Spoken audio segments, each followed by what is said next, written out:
Hello po sa inyong lahat mga ka-crypto. Ako po si Pinoy Crypto Trader at sa video na ito ay atin pong pag-uusapan ang tungkol dito kay Eigenlayer or Eigen token. At ayan, sapagkat nabasag po ng Eigen ang top 100 na market cap ranking simula ng kanyang trading debut.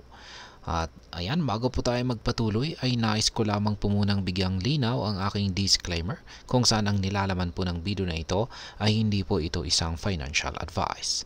For education and information purposes lamang po ang layunin nito. At ayan, kahapon, October 1, 2024 ay nagkaroon po ng malaking event sa mundo ng crypto. Ang Eigenlayer ay nag-launch po kasi ng kanilang native token na tinatawag na Eigen. Ang token na ito ay naging available po sa trading kay Binance simula ng 5 AM UTC time.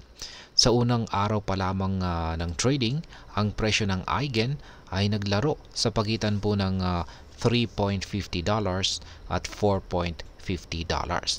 At sa kasalukuyan, ito po ay nagti-trade sa mga $3.85 na nagbibigay dito ng kanyang fully diluted value na humigit kumulang $6.5 billion. Ngayon, ang Eigen ay mabilis na umakyat sa top 100 tokens by market capitalization, kung saan ngayon ay nasa rank 94 na po siya. Ito ay mas mababa kumpara sa mga kilalang tokens tulad po ng Optimism, Uniswap at Filecoin. Pero mas mataas naman kaysa sa ETHNA, ETHNA or ENA. At ang mabilis na pag-akyat ng Eigen sa rankings ay nagpapakita po ng kanyang ng malaking tiwala ng mga investor sa potential ng Eigenlayer. Ngayon ay bago pa man mag-launch ang Eigen ay marami ng informal over-the-counter trades na naganap. Noong August, ang presyo ng Eigen sa mga ganitong trades ay nasa mga $2 at umakyat ito sa presyong $3.50 noong September 24. Ang mga presyo na ito ay consistent sa mga impormasyon mula sa Eigenlayers community forums.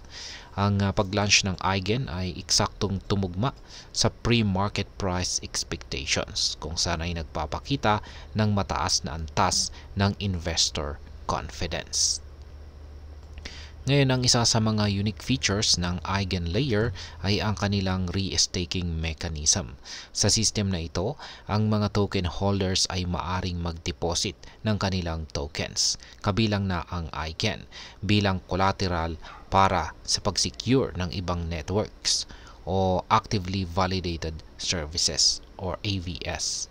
Ang mechanism na ito ay hindi lamang po nagpapataas ng security ng iba't ibang networks, kundi nagbibigay din ng additional rewards sa mga risk takers.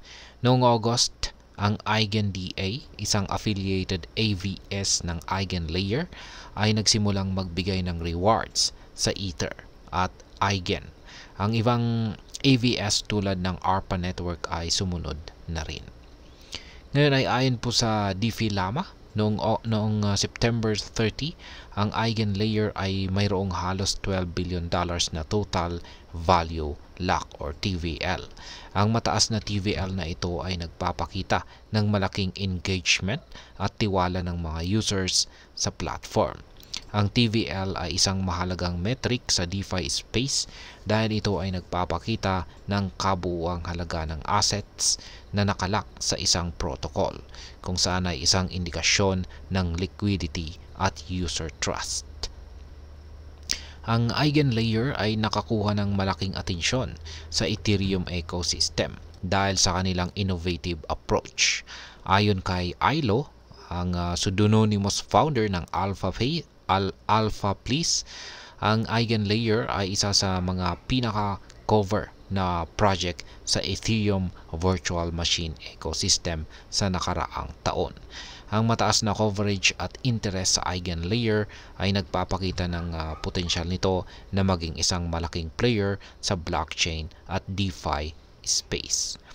At ayan, sa kabuuan, ang masasabi ko po rito ay ang launching ng Eigen ay isang significant event dito sa Cryptosphere. Ang token ay nagpakita po ng malakas na market performance at malaking investor interest. Sa kanilang innovative risk-taking mechanism at mataas na TVL, ang Eigen layer ay nasa magandang posisyon upang magkaroon ng malaking impluensya sa blockchain at DeFi space.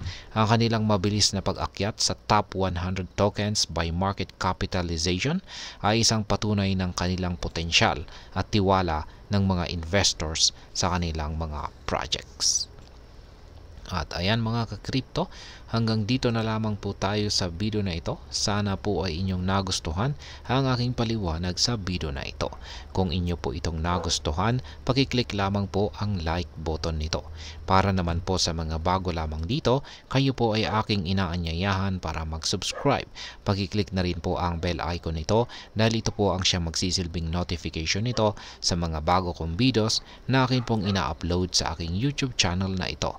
Marami pong salamat sa panunood. Ingat po tayo lagi at God bless po sa ating lahat.